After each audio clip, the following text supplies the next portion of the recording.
Assalamualaikum warahmatullahi wabarakatuh. Selamat pagi, salam semangat buat kita semua, khususnya Sobat MBA Production. Kali ini saya akan sharing terkait bagaimana di tahun 2024 ini ketika kita berjualan di marketplace masih layak atau tidak. Seperti biasa, bagi teman-teman yang belum subscribe, silakan subscribe supaya saya terus bersemangat untuk membuat konten-konten selanjutnya.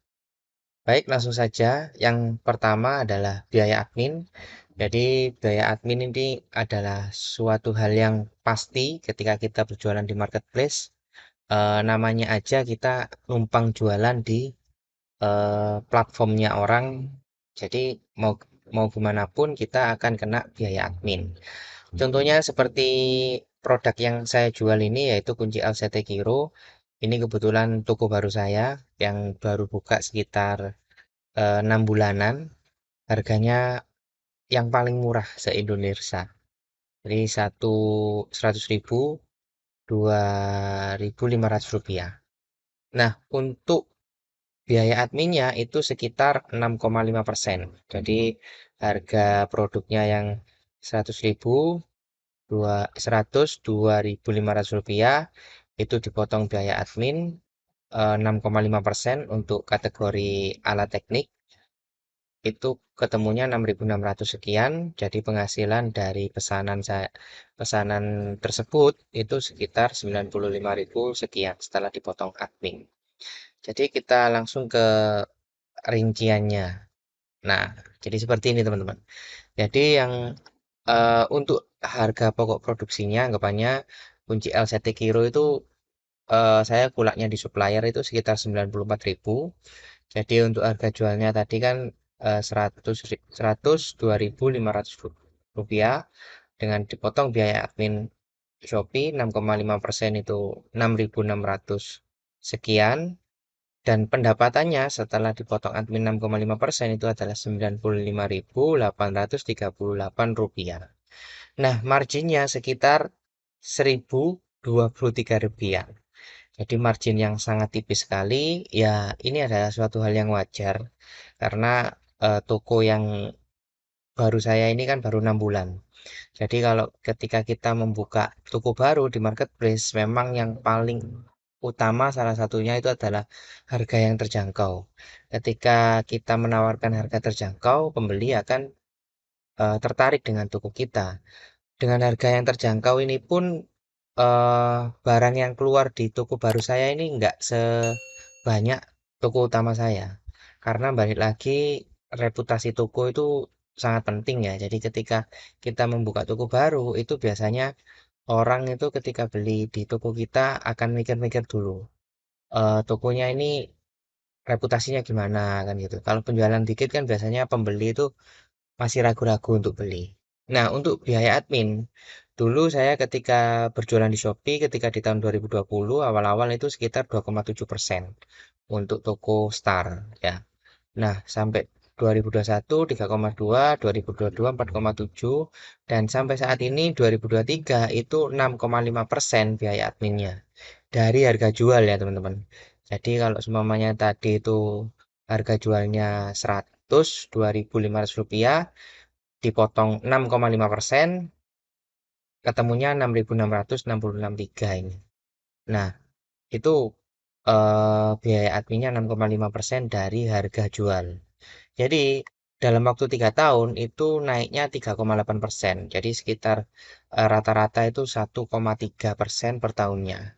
Ini yang harus kita pertimbangkan ya. Jadi setiap tahun pasti naik kalau kita berjualan di marketplace. Jadi seperti itu. Nah, selanjutnya resiko barang dalam pengiriman. Ini ketika kita berjualan di marketplace juga kita perhitungkan. Karena seperti contoh barang yang saya kirim ini, jadi itu eh, Rp61.500, ongkos kirimnya ditanggung oleh penjual. Karena ini pada waktu itu pembeli mengajukan pengembalian barang, padahal yang kami kirim itu sebelum dikirim sudah dicek terlebih dahulu. Kelayakan produknya, kelengkapan barang itu sudah dites semuanya. Nah, namun kembali lagi ketika barang tersebut sampai ke pembeli itu kan tidak tidak selamanya pembeli itu cocok dengan apa yang diterima kan gitu.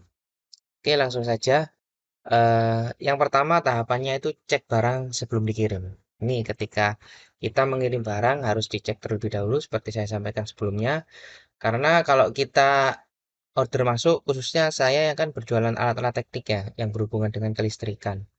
Jadi kalau semuanya nggak nyala, dikirim aja, itu bahaya. Bisa bisa nanti barang retur, yang ada kita menanggung ongkos kirimnya. Terus yang kedua adalah packing dengan aman barang yang akan dikirim. Jadi ini salah satu hal yang utama juga, karena ketika kita packing barang dalam keadaan asal-asalan, ketika dikirim, khususnya pengiriman yang COD ya, COD bayar di tempat itu, kalau pembeli tidak mau menerima, maka barang tersebut kan akan kembali ke kita. Tapi untuk kasus COD, kalau semuanya pembeli tidak mau menerima, kembali ke kita, maka ongkos kirim tidak ditanggung kita. Kasus yang ongkos kirim ditanggung kita itu ketika terjadi kesalahan pada penjual, itu yang ditanggung oleh kita untuk ongkos kirimnya. Jadi packing dengan aman ini kaitannya ketika barang COD itu tidak pembeli tidak mau menerima kan barang kembali ke kita. Nah, ketika barang di perjalanan itu beresiko barang tersebut dilempar-lempar oleh kurir. Jadi kalau dilempar-lempar kan potensinya bisa barang tersebut penyok, pecah dan lain sebagainya. Jadi packingnya harus aman. Jadi seperti itu. Nah, selanjutnya siap untuk mengajukan banding jika pembeli tidak mau menerima kondisi barang jika tidak sesuai dengan yang diharapkan. Seperti yang produk yang saya kirim ini, pembeli beralasan bahwasanya speed kedua itu kecepatannya sama dengan speed ke satu, padahal speed kedua itu lebih kencang putarannya daripada speed ke satu. Tapi kembali lagi kita kalau bahas pembeli itu di luar kontrol kita dan tidak sesuai dengan yang diharapkan pasti. Pada waktu itu saya memikirnya tidak terlalu panjang ya, ya wis dikembalikan aja karena ini toko baru, saya menjaga reputasi jadi saya tidak perlu melakukan banding. Tapi kalau teman-teman sekalian ingin mengajukan banding itu harus menyiapkan hal apa aja yang perlu disiapkan supaya kita bisa menang. Tapi kebanyakan sih kalah kalau kita berjualan di marketplace Shopee. Kebanyakan Shopee itu memenangkan pembeli. Nah, selanjutnya biaya pengiriman ditanggung penjual jika banding dimenangkan oleh pembeli. Seperti yang saya sampaikan sebelumnya. Nah, selanjutnya adalah ketika kita berjualan di marketplace, yaitu adalah perang harga. Nah, perang harga ini adalah suatu keniscayaan yang tidak bisa kita hindari. Kita bisa perhatikan bahwasanya Gerinda Makita M0910 ini ada yang jualan 427.500, 424, 435. Terus habis itu ini produk yang saya jual juga 453.900 Tukera Teknik. Ini ada 435 dan juga ada 445. Jadi harganya bervariasi. Nah, kita sudah bisa pastikan pembeli itu beli di mana ya. Pastinya beli yang harganya 427.500 sama 424. Ini kan penjualan terbanyaknya di situ. Ya, qadarullah alhamdulillah produk saya masih bisa laku 53 terjual. Yang penting masih bisa laku. Kadang-kadang ada karakter pembeli itu yang sekiranya menghargai kerja keras kita ketika membuat konten suatu foto produk seperti yang saya lakukan seperti ini. Harganya terpaut jauh ya pastinya orang-orang beli yang murah. Kan balik lagi yang berjualan di marketplace ini salah satunya juga si supplier dan juga distributor langsung yang berjualan. Gimana tidak kita kalah kan gitu. Pastinya kalah ketika kita adu harga dengan mereka. Jadi seperti itu, perang harga adalah suatu keniscayaan. Jadi ketika teman-teman berjualan di marketplace, riset harga, riset produk, riset kompetitor itu adalah hal yang perlu diperhatikan. Jadi seperti itu. Nah, kita lanjut ke kesimpulannya. Nah, kesimpulannya ketika kita berjualan di platform e-commerce seperti Gojek, Shopee, TikTok Shop itu memang harus benar-benar dipersiapkan mental kita itu yang utama. Karena ketika kita sedang dilanda seperti tadi perang harga, kita harus menyiapkan strategi supaya kita bisa tetap sustain atau bertahan di marketplace secara berkelanjutan.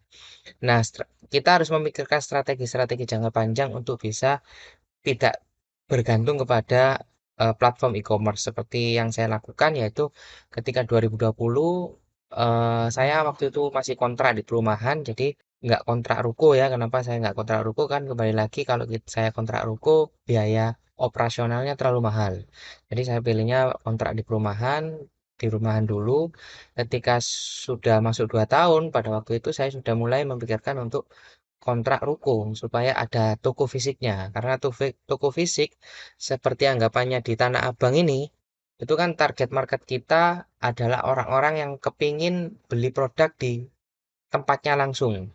Karena menurut saya alat-alat teknik ini masih banyak orang-orang yang ingin beli di lokasi langsung karena kan kita mesti coba alatnya dulu, bagaimana penggunaan alat tersebut, apakah enak atau tidak penggunaannya, itu kan bisa dicoba di lokasi. Jadi seperti itu. Itu harus kita pikirkan ke depannya supaya tidak bergantung kepada platform e-commerce. Nah, itu yang pertama. Terus yang kedua, kita ketika berjualan di marketplace sekitar 2 atau 3 tahun, kita harus memikirkan bisnis baru yang sekiranya bisa ke depannya nanti bisa menopang bisnis yang pertama kita di marketplace. Jadi seperti itu. Jadi harus kita pikirkan, tapi kembali lagi bisnis yang baru tersebut yang sekiranya tidak bergantung di marketplace. Contohnya seperti jasa. Jadi ini sudah ada gambaran, kedepannya saya akan memikirkan untuk bisnis jasa yang sekiranya untuk bisa menambah penghasilan saya. Nah, jasa tersebut apa nanti kurang lebihnya insya Allah ke pelatihan bisnis online. Jadi seperti itu. Nah, untuk yang ketiga, kesimpulannya ketika kita berjualan di marketplace, yaitu tadi, kenaikan biaya admin itu adalah suatu kepastian. Jadi teman-teman sekalian harus siap-siap beralih ke platform-platform baru biasanya, seperti TikTok Shop ini. Jadi di TikTok Shop ini kan biaya adminnya sekarang masih 3,7% kalau nggak salah. Dan itu pastinya bakal naik terus. Nah, untuk teman-teman sekalian itu bisa ketika ada platform baru, tidak ada salahnya kita coba aja berjualan di platform tersebut. Karena kan biasanya platform-platform baru itu yang menawarkan tidak ada biaya admin. Dulunya di TikTok Shop pun berjualan itu biaya adminnya itu adalah 1% sama Rp1.000 per produknya. Itu kan sangat murah sekali. Nah, itu manfaatin aja ketika ada platform baru, jualan aja di situ kan selama lebih murah biaya adminnya dari Shopee, dicoba aja. Tambahin lagi ketika kita berjualan di marketplace ya, yang paling utama nanti akan ada yaitu kesusahan mencari modal ya. Jadi kesusahan mencari modal itu akan ada karena balik lagi kalau kita produknya banyak yang keluar, itu kan barangnya itu di perjalanan anggapannya 3 hari. Terus diterima pembeli itu kalau semuanya pembeli mau menerima langsung kan uangnya langsung masuk ke akun Shopee kita. Tapi kalau semuanya tidak diterima secara langsung maka ada waktu 3 harian. Jadi kurang lebih itu dana kita ada di platform itu atau dalam pengiriman sekitar 7 harian ya. Jadi ketika ada 7 hari dana kita dalam perjalanan itu kan cukup cukup dirugikan anggapannya kita kan. Balik lagi kalau kita jualan offline maksudnya di toko secara langsung ketika ada orang beli kan langsung bayar cash. Tapi kalau kita jualan di marketplace dananya itu sekitar 7 hari ada di perjalanan. Jadi kalau kita bisa bayangkan ketika produk banyak yang keluar, modal terbatas, itu bakalan membuat kita untuk akhirnya kredit ke bank, pinjam ke bank maksudnya, atau cari investor, atau pinjam ke saudara yang ada. Nah, itu yang akhirnya kita harus pinjam-pinjam terus ketika kita berjualan di marketplace. Jadi seperti itu, mesti kita harus perhatikan betul terkait dengan modal. Jadi untuk teman-teman sekalian yang sekiranya ingin berjualan di marketplace, perhatikan hal-hal tersebut dan kesimpulannya di tahun 2024 ini masih layak atau tidaknya saya beranggapan ada di tengah-tengah. Daripada teman-teman sekalian tidak memulai dari sekarang, yang ada kedepannya akan makin susah untuk berjualan di marketplace karena toko baru itu tidak mudah, teman-teman. Toko baru itu tidak mudah ketika berjualan di marketplace karena mencari reputasi itu benar-benar luar biasa susahnya. Apalagi kalau kita menunda-nunda-nunda terus, yang ada biaya admin di Shopee itu kan akan naik-naik terus, bisa-bisa naik sampai 10%. Kita bisa bayangkan kalau harga yang 100.000 aja biaya adminnya 10%, berarti kita kan harus jual di atas Rp110.000 baru kita dapat margin keuntungan yang lumayan kan gitu. Jadi untuk kesimpulannya masih cocok atau tidak, kalau menurut saya masih cocok selama produk-produk yang dijual teman-teman sekalian itu masih bisa bersaing di marketplace. Jadi itu yang bisa saya sampaikan terkait dengan sharing saya terkait berjualan di marketplace cocok atau tidak di tahun 2004. Seperti biasa jangan lupa subscribe supaya saya bisa terus bersemangat membuat video-video selanjutnya. Assalamualaikum warahmatullahi wabarakatuh.